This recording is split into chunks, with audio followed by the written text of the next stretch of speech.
శాంతాకారం భుజగశయనం పద్మనాభం సురేశం విశ్వాకారం గగనసదృశం మేఘవర్ణం శుభాంగం లక్ష్మీకాంతం కమలనయనం యోగిహృధ్యానగమ్యం వందే విష్ణుం భవభయహరం సర్వలోకైకనాథం.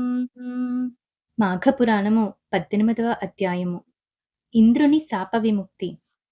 శ్రీ మహావిష్ణువు దేవతలతో మరల ఇట్లనెను: దేవతలారా, మాఘమహిమను ఎంత చెప్పిననూ తీరదు. మాఘపూర్ణిమ నాడు మాఘస్నానము, పూజ మున్నగున్నవి చేసి వృషోత్సర్గమును చేసిన వాని పాపములన్నీయూ నశించును. మాఘస్నానము ఆపదలను పోగొట్టి సంపదలనిచ్చును. మాసములలో మాఘమాసము గొప్పది. సూర్యుడు ప్రకాశించు వారిలో గొప్పవాడు. అశ్వత్థ వృక్షము వృక్షములలో నుత్తమము. దేవతలలో నేను అనగా విష్ణువును ఉత్తముడను. వేదములు శాస్త్రములలో నుత్తమములు. ద్విజుడు అన్ని వర్ణములలో గొప్పవాడు. రాజులలో శ్రీరాముడు ఉత్తముడు. ఋతువులలో వసంతము గొప్పది. మంత్రములలో రామతారకముత్తమము. స్త్రీలలో లక్ష్మీదేవి ఉత్తమురాలు. నదులలో గంగా ఉత్తమమైనది. మేరువు పర్వతములలో గొప్పది. అన్ని దానములలో ధనదానము గొప్పది. మాఘమాస వ్రతము అన్ని వ్రతములలో ఉత్తమము. మాఘమాస వ్రతము సర్వఫలప్రదము. కృష్ణవేణి, గంగా, కావేరి ప్రభృతి సర్వ నదులయందును 10 సంవత్సరముల పాటు సూర్యోదయ సమయమున స్నానము చేసినచో వచ్చు పుణ్యము 3 దినములు అరుణోదయమున చేసిన మాఘ స్నానము వలన వచ్చును. మాఘస్నానము చేసి పూజ మున్నగు వానితో వివిధ పుష్పములతో సాలగ్రామ రూపమున ఉన్న నన్ను పూజించిన మోక్షము వచ్చును అని శ్రీమన్నారాయణుడు దేవతలకు మాఘవ్రత మహిమను వివరించెను. దేవతలు విష్ణువాక్యమును శిరసా వహించి ఇంద్రుని వెదుకుచు పద్మగిరి పర్వతమును చేరిరి. ఇంద్రుని వెదుకుచున్న వారికి చిన్న పాదములు, పెద్ద శరీరము కల విచిత్రమైన తొండ ఒకటి కనిపించెను. ఆ తొండ వారిని చూచి భయంకరమగు ధ్వనిని చేసినది. దేవతలు ఆ తొండ ఒక రాక్షస రూపమని తలచిరి. వారు దానిని తీగలతో బంధించిరి. ఎంత ప్రయత్నించినను ఆ తొండను కదిలింపలేకపోయిరి. మాఘమాస వ్రతము అమోఘమని శ్రీ మహావిష్ణువు చెప్పిన మాట ఎట్టిదో చూడవచ్చునని తలచి మరునాడు మాఘస్నానాధికమును చేసి ఆ తీర్థమును తొండపై పోసిరి. పవిత్రోదకముచే తడిసిన తొండ దివ్యాలంకారములు కల స్త్రీగా మారెను. దేవతలామెను చూచి ఆశ్చర్యపడిరి. నీవెవరని ఆమెనడిగిరి. ఆమెయు శాపవిముక్తికి సంతసించుచు దేవతలకు నమస్కరించి ఇట్లు పలికెను: నేను సుశీలయను పేరు కలదానను. కాశ్మీరమున నివసించు బ్రాహ్మణుని పుత్రికను. మా తండ్రి నాకు వివాహము చేసెను. నా దురదృష్టవశమున నా భర్త పెండ్లి జరిగిన 4వ నాడే మరణించెను. మా తల్లిదండ్రులు చాలా ఎక్కువగా దుఃఖించిరి. నా తండ్రి మనుష్య జన్మము కష్టప్రదము. స్త్రీగా పుట్టుట మరియు కష్టము. బాల్యమునని వైధవ్యమునందుట మరింత కష్టము.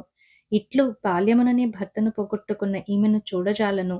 ఈమెను బంధువులకు అప్పగించి వనమునకు పోయి తపమాచరించుట మేలని తలచెను.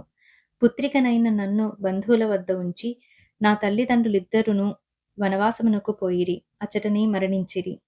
నేనును బంధువుల వద్ద ఉంటిని. వారి నిరాదరణ ఫలితముగా చూచువారెవరునూ లేకపోవుటచే భిక్షాటనముచే జీవించుచుంటిని. నిలువయున్న దానిని భుజించుచు భిక్షలో వచ్చిన మంచి ఆహారము నమ్ముకొనుచు జీవించుచుంటిని. భక్తి వ్రతము మున్నగు వాని నెరుగను. ఉపవాసమననేమో తెలియదు. ఏకాదశి వ్రతము చేయు వారిని చూచి పరిహాసము చేసి తిని. ధనమును దాచి సంపాదన పరురాలనైతిని. నన్ను కోరిన వారికి నన్ను అర్పించుకొనుచు నేను కోరిన వారిని పొందుచు నీతి నియమములు విడిచి దురాచారవంతురాలనై జీవితమును గడిపితిని. తరువాత మరణించి నరకమునకు చేరితిని. అచ్చట పెక్కు రీతుల శిక్షింపబడితిని.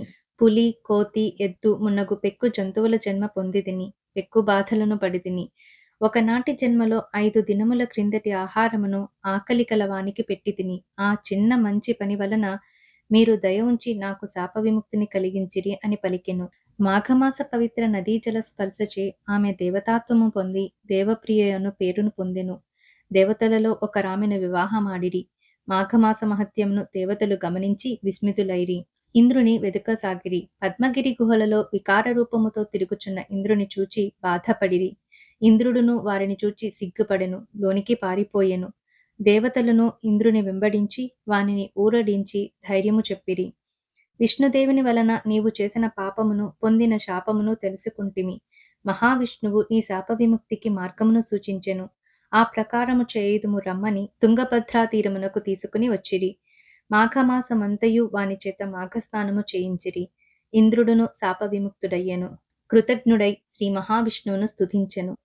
ఇంద్రుడును దేవతలతో కలిసి స్వర్గమునకేగెను. రాక్షసులను జయించి సుఖముగా ఉండెను.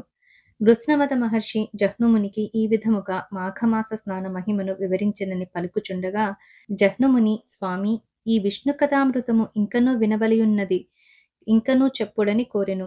కృత్స్నమదుడిట్లనెను: పూర్వము పంపాతీరమున ధనవంతుడైన వైశ్యుడొకడు కలడు. ధన సంపాదనము తప్ప ధన వినియోగము అతడు చేయలేదు. పూజ, దానము మున్నగు మంచి పనులను కూడా చేయలేదు. అందువలన మరణించిన తరువాత నరకలోకమును చేరెను. అచట కొంతకాలముండి దరిద్రుడై జన్మించెను. దరిద్రుడై మరిన్ని పాపకార్యములు చేసెను. మరణించి పిశాచమై పంపాతీరమున మర్రి చెట్టుపై నుండి అచటకు వచ్చిన వారిని పీడించుచుండెను. ఒకప్పుడు వశిష్ఠ మహర్షి ఆ ప్రాంతమునకు శిష్యులతో వచ్చి మర్రి చెట్టు సమీపమున నివసించుచు మాఘస్నానము, పూజ మున్నగు చేయుచు శిష్యులకు మాఘమాస మహత్యమును వివరించుచుండెను. అతడు మాఘస్నాన మహిమను వివరించుచు, ఒకనాడు మాఘస్నానము చేసిన వారి సర్వ పాపములను సూర్యోదయమున చీకట్లు నశించినట్లుగా నశించును. మాఘస్నానము చేయని వాడు నరకమున పోవును అనుచు మాఘమాస వ్రతమును చేయవలసిన విధానమును, చేయుట వలన శుభములను, చేయకపోవుట వలన అశుభములను వివరించుచుండెను. ఆ సమయమున పిశాచ రూపము పైనుండి క్రింద పడినది. ఆ పిశాచము వశిష్ఠునకు నమస్కరించి తన పూర్వ చరిత్రను వివరించెను. వశిష్ఠుడు మంత్రోదకమును వానిపై చల్లుచు పంపాజలమున మాఘస్నానమును వానిచే చేయించెను. వశిష్ఠుడు చెప్పిన శ్రీహరి కథలను వినుట వలన, మాఘస్నానము వలన వాని పిశాచ రూపము పోయి దివ్య రూపము వచ్చినది. మాధవానుగ్రహము వలన వైకుంఠమును చేరును. మాఘపురాణము 18వ అధ్యాయం సమాప్తం. సర్వే జనా సుఖినో భవంతు. ఓం నమః శివాయ. జై శ్రీమన్నారాయణ.